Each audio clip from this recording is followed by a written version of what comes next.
Yeah, let's talk about the Lakers. They are 4-2 out of the gate. They're playing in Detroit on Monday night.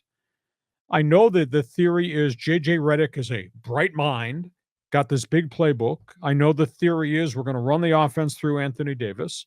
He says we're going to shoot a lot more threes. Well, that they are 4-2 because Anthony Davis and LeBron James are playing 36 and 38 minutes respectively per night. And I just don't know that those guys can do this over an 80-game schedule.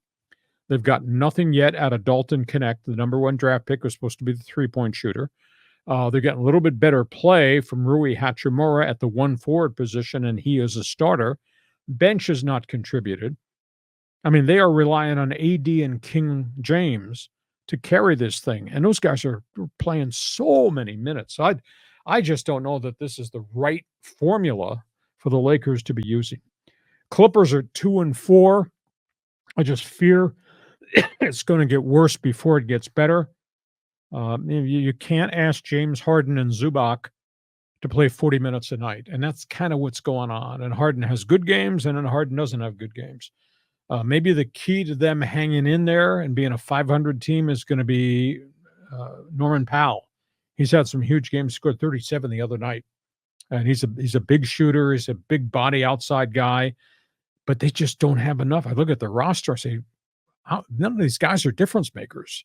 Anybody coming off the bench. I just think it's going to be a bad season for the Clippers. So Laker line is open. Clipper callers are invited. Go ahead, John.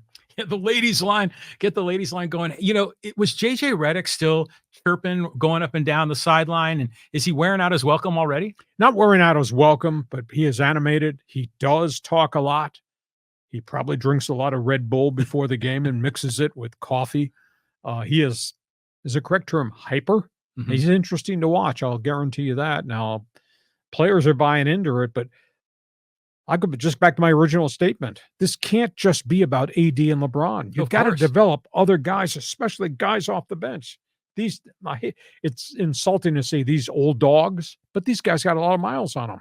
You can't play 38 minutes a night at that age for 80 games. Yeah, I was watching one of the games, and Rui Hachimura was hitting a three from the corner, and it was air ball. And I was just like, so, yeah, you're right. They need to get some more production. What are the initial reviews of Steve Ballmer's new building? I would imagine they're all very positive, right? Building's a hell of a lot better than the team.